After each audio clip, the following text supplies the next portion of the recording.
We start a new chapter today in many ways. It's a new phase, if you will.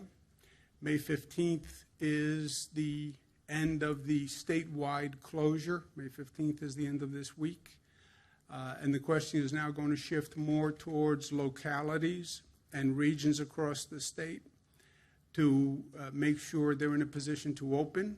And the state will be working in coordination with them. But it's an exciting new phase. We're all anxious to get back to work. We want to do it smartly. We want to do it intelligently, but we want to do it. And that's what this week is going to be all about. In terms of where we are, total hospitalizations are down again. That net change is down again. The net change in intubations is down again. The number of lives lost, still too high, obviously at 161, but better than it has been. So we see all the arrows are pointed in the right direction. If you look at the number of new COVID cases per day, about 488, that is just about where we started this horrific situation, right? So May 10th, we're right about where we were on March 19th, before we went into the abyss of the COVID virus. And when you see the number of lives lost, again, we're right about where we started before we really went into the heart of this crisis. And that's what it's been. It's been a crisis and a painful one. But we're coming out of the other side. So in many ways, from my point of view, we're on the other side of the mountain, right? We got hit with the virus. We saw that incline. We saw the number of cases growing. We saw the number of deaths growing. We finally hit a plateau because we did what we needed to do, and we changed our behavior, and we closed down, and we turned the corner, and then we started to come down the other side, and that was the decline.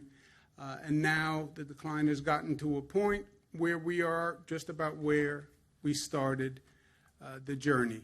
So to turn to reopening, because we have abated the worst by what we've done, and now we can intelligently turn towards reopening. And that's May 15th, that's this Friday. And local regions all across the state should start to prepare for it, and people as well. There are 7 metrics, if you will, to get it down to a quantifiable situation that each region has to look at. First are the infection rate, the number of hospitalizations, the 14-day decline in hospitalizations, or under 15 new hospitalizations. That means you're controlling the hospitalizations. New hospitalizations under 2 per 100,000, so you know that the virus, again, is under control. Then number 4, let's learn from the past. We had a true public health emergency that we were in danger of overwhelming our hospital capacity. Let's make sure we have 30% buffer in a number of available hospital beds in case that virus takes off again on you. You want to make sure we have hospital beds, so hospitals up to 70%, but 30% available hospital beds, 30% available ICU beds. Many of the people who come in with this virus need an ICU bed. We want to make sure we have the ICU beds if we need them, God forbid. And then testing capacity, so we know what the virus spread is doing. You don't know what the virus is doing unless you are testing. And then the tracing that fits with the testing program. When we reopen, we're talking about a phased reopening.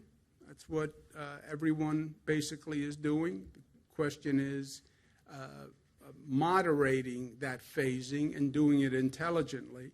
But starting with construction and manufacturing, retail, curbside pickup, agriculture, forestry, and fishing, then to phase 2, phase 3, phase 4, monitoring all along.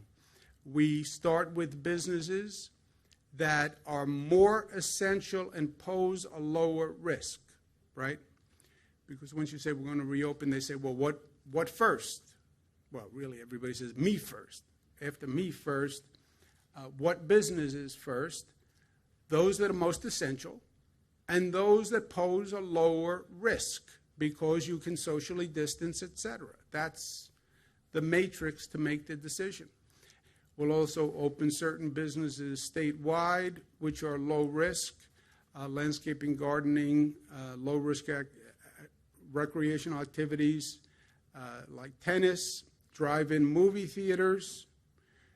Talk about going back to the future. Back to drive-in movie theaters.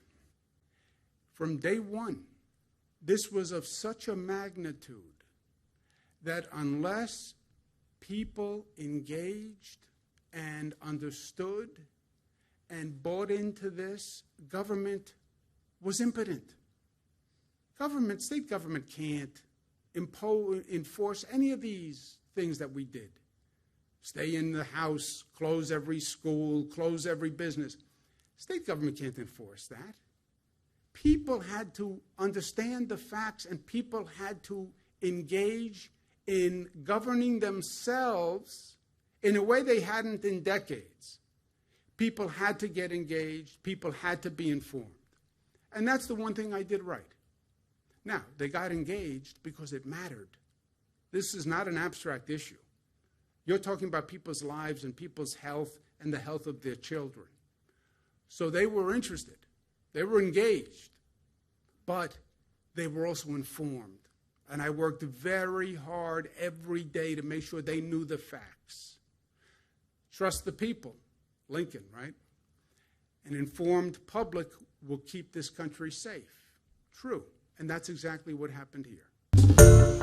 Hi, everyone. George Stephanopoulos here. Thanks for checking out the ABC News YouTube channel. If you'd like to get more videos, show highlights, and watch live event coverage, click on the right over here to subscribe to our channel. And don't forget to download the ABC News app for breaking news alerts. Thanks for watching.